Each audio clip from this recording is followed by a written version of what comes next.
What's up YouTube, it's Pico.Blurred. I got a new tutorial for you guys, just trying to continue bringing you valuable content. So I'm going to keep this short and just get right into the cut.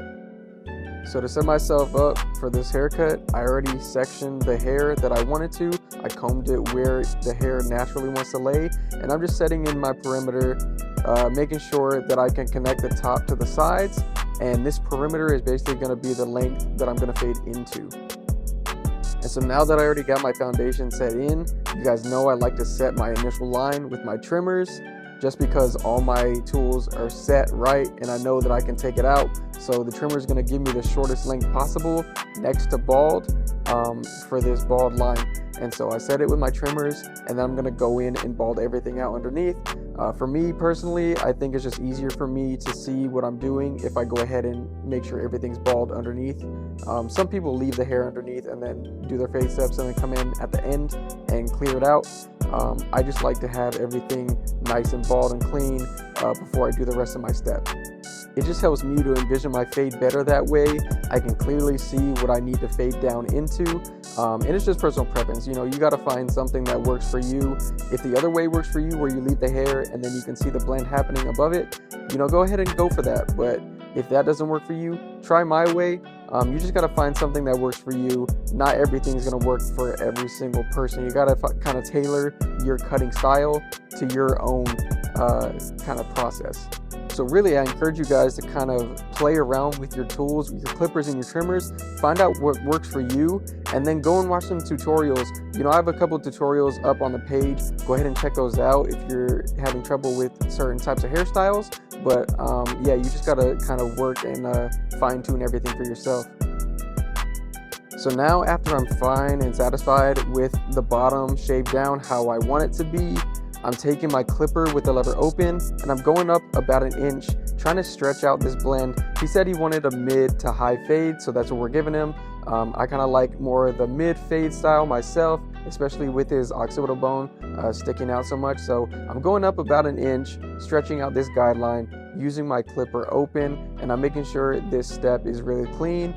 And this guideline is following my initial line. It's going in the same shape, just so that everything is nice and organized.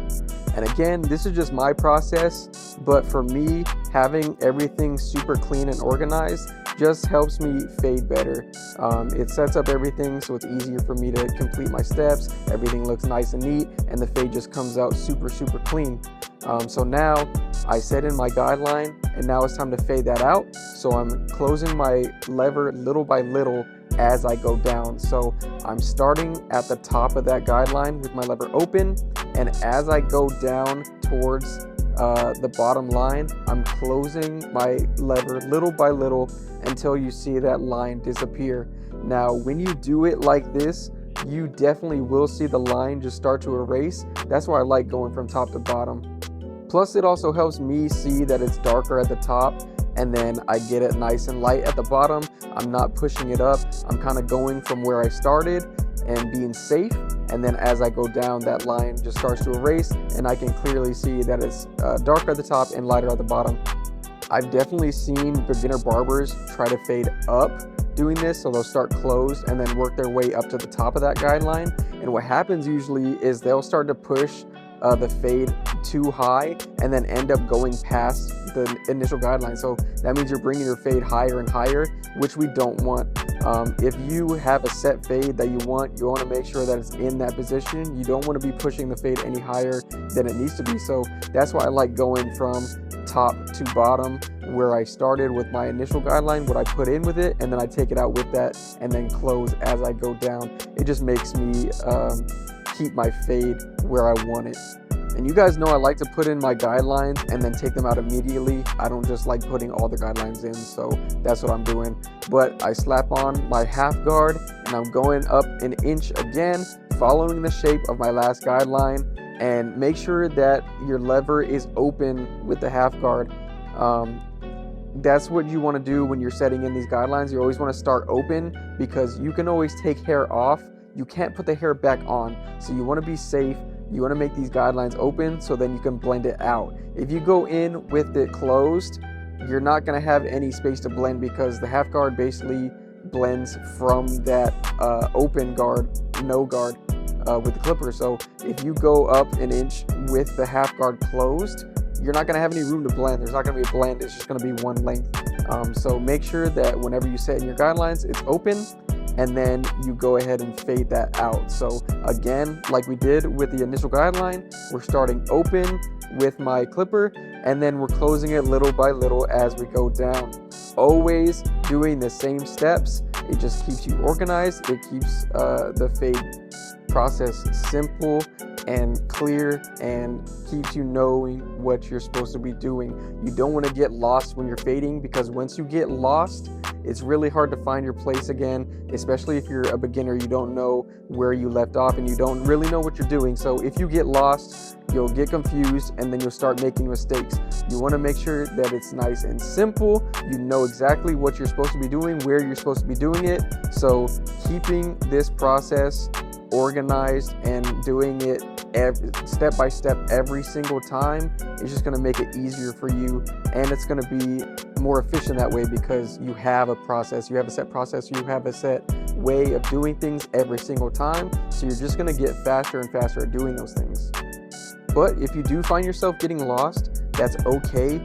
Take a breath and just go back through your steps. If you need to go up a higher guard, do it, because you can always take off hair. You can't put the hair back on. So to play it safe, if you get lost, go up a guard size up, and if it's not cutting anything, then you know that you can go back down to that lower guard and start fading out from there. You never want to panic and then just start doing stuff, because then you're going to bring that fade high and you're going to mess up the silhouette of the haircut. You're going to mess up what type of haircut that they want, and your customer is just not going to be happy. So just don't panic. You need to stay calm, take a breath, step away for a little bit, and then come back to your steps. Always play it safe. In my opinion, you can always play it safe. Grab a higher guard if you need to, and really listen to your clippers. You can hear when the hair is being cut, and you can see when the hair is being cut. So if you don't hear anything, then you know that it's safe to either close your clipper or go back down to that lower guard size, and then you should be safe to follow your process.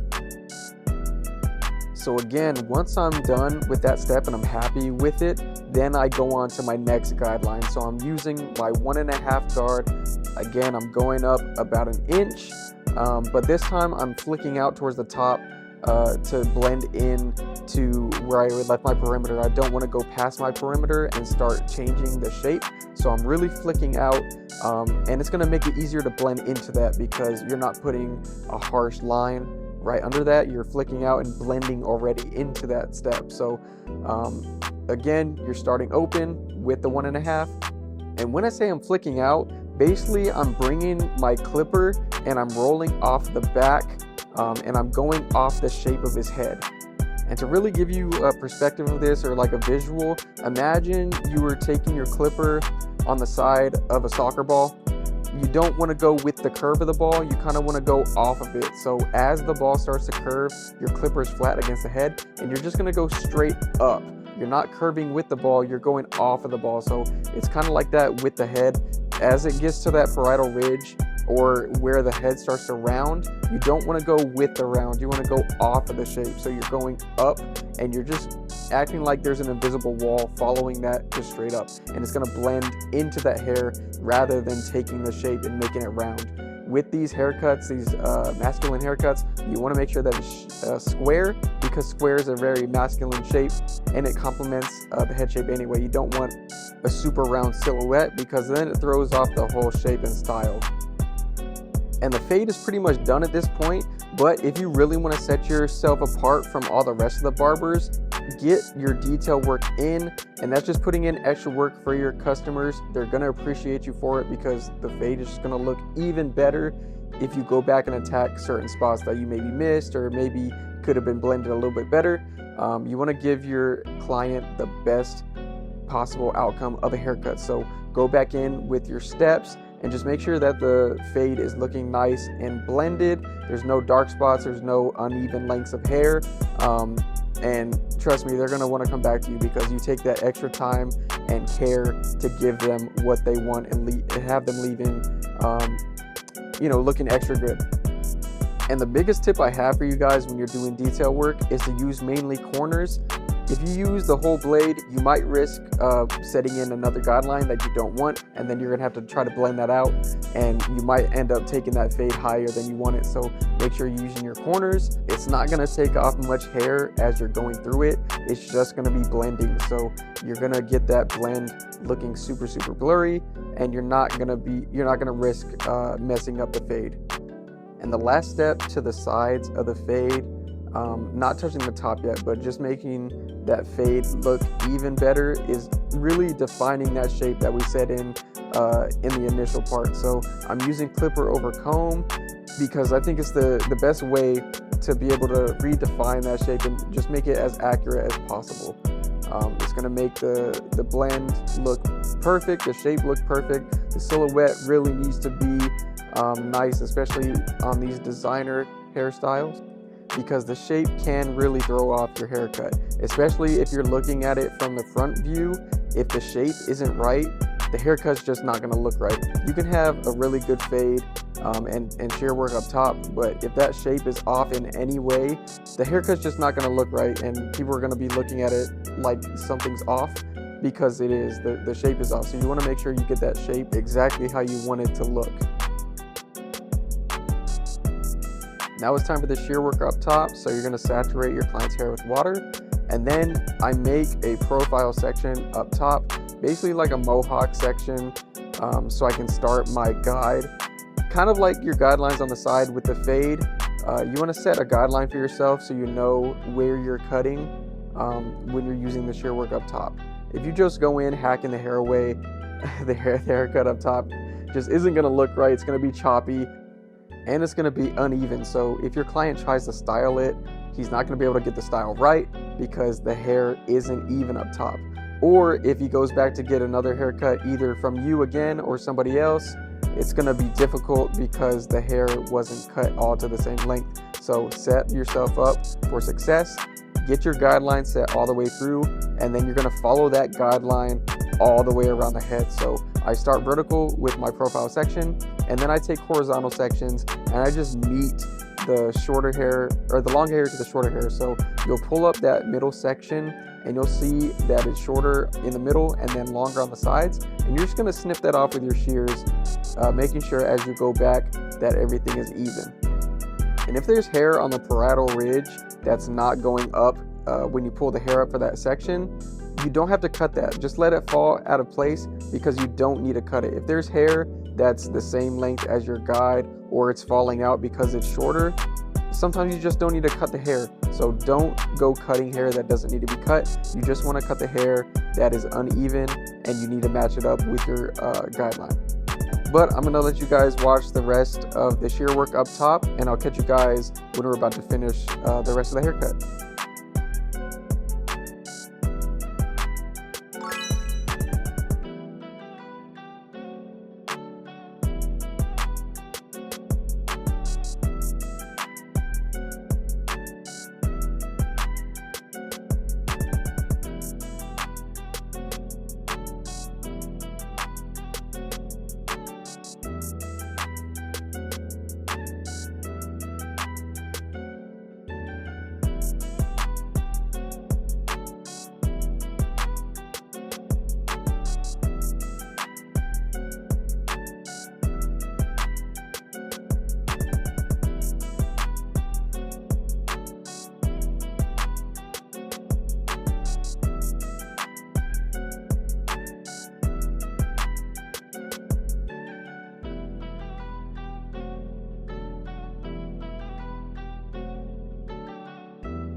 After my shear work, I noticed that the comb over was laying a bit heavy, so I take my texturizing shears and I'm just going shear over comb, blending that out. It's going to soften that area, take out the bulk, and it's going to blend easier that way. And now we're really starting to finish up, so I'm using my blow dryer and kind of setting a rough draft of the style that I want, so I can prepare for my edge up and my hard part.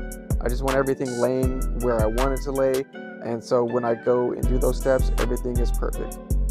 And now with any work of art that you create, you want to frame it. So I'm taking my trimmers and I'm setting in my edge up, and I'm just keeping it as natural as possible. You don't want to push in any parts of the edge up, because when it grows back, you don't want a rough grow back. You don't want stubble and spots that are just unnatural. So you're keeping it as natural as possible, but you're also keeping it dark.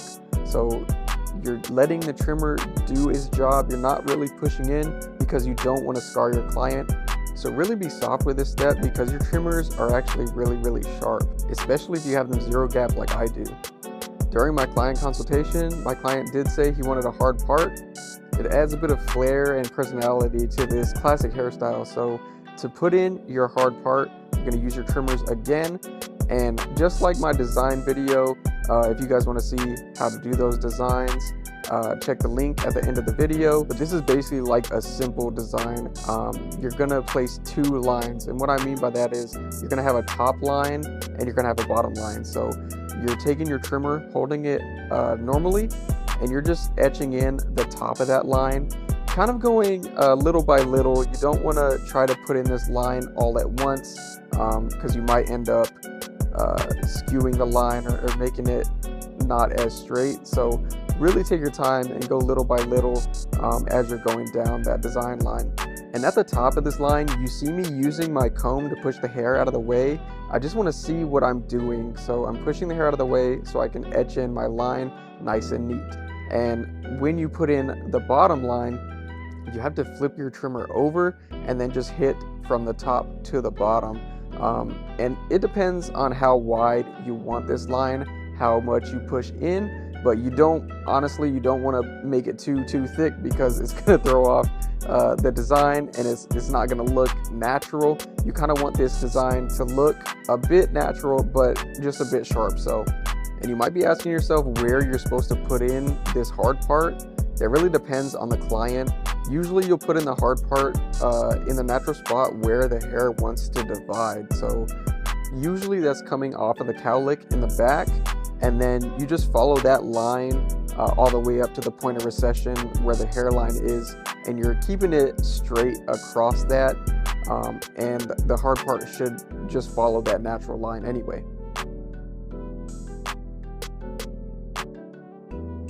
And now to really finish off this look, I spray my client's hair with a little bit of water. I don't want to super saturate it. I just want to get it a little bit damp.